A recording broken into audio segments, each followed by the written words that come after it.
सभी छात्रों को मेरा नमस्ते। आज हम अंतःप्रदेश जालिका के कार्यों के बारे में चर्चा करेंगे। पिछले वीडियो में हमने अंतःप्रदेश जालिका की संरचना तथा उसके प्रकार के बारे में चर्चा की थी। तो अंतःप्रदेश जालिका के प्रमुख कार्य। यांत्रिक आधार। अंतःप्रदेश जालिका कोशिका द्रव्य की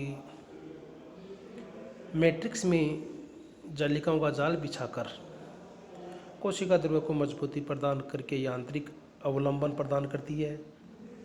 ये संपूर्ण कोशिका द्रव्य में फैलकर जालिकाओं को कंकाल निर्मित करती हैं। ऐसे करके ये विभिन्न कोष्ठों व धानी तंत्रों का निर्माण करती है। सेकंड है पदार्थों का आदान प्रदान। धानी तंत्र की कलाएं अपने प्रासरण गुण के कारण कोशिका के बाहरी तथा भीतरी भागों में संश्लेषित और निर्मुक्त पदार्थों के विनिमय का नियमन करती हैं। ऐसा करके ये कोशिका में प्रासरणी दाब को नियंत्रित करती है। अंतराकोशिकीय अभिगमन, इंट्रासेलुलर ट्रांसपोर्ट। मेम्ब्रेन फ्लो के माध्यम से पदार्थों के आदान प्रदान तथा इनके अंतराकोशिकीय प्रवाह में अंतःप्रदेवी जालिका परिसंचरण तंत्र की तरह कार्य करती है।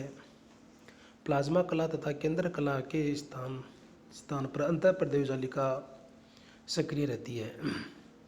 एक स्थल ए पर कला का संश्लेषण तथा दूसरे स्थल बी पर इसका विघटन करके इसके ए से बी स्थल की ओर कला प्रवाह को दिखाता है। इसके साथ साथ ही इसकी सतह पर चिपके कण कोशिका द्रव्य में स्थानांतरित हो जाते हैं। इसी प्रकार इसके विपरीत प्रभाव को से कोशिका द्रव्य से पदार्थ कोशिका के बाहर जाते हैं। कोशिकीय उपापचय तथा एंजाइम क्रियाशीलता।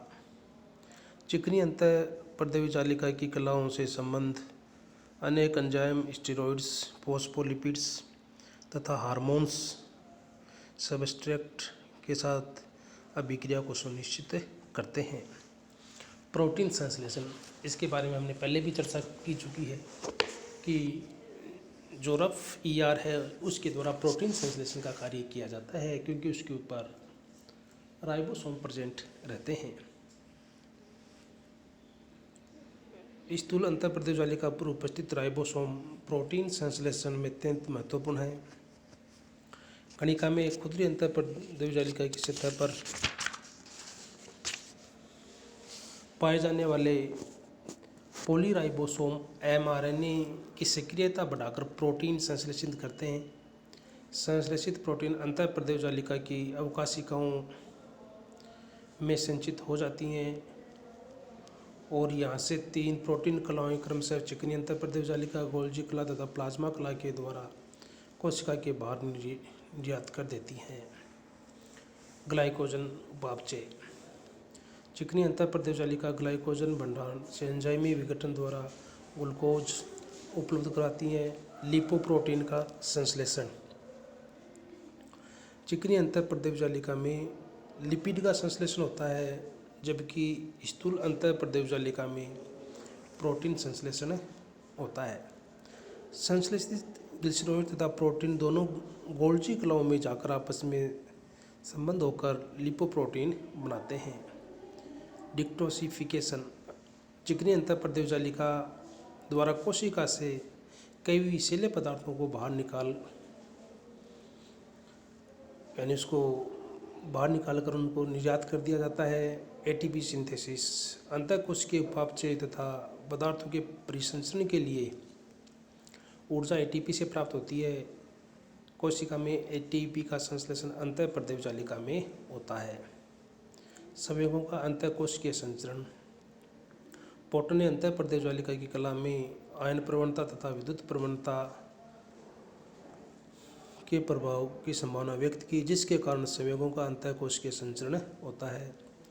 अन्य कोशिकीय कलाओं का निर्माण।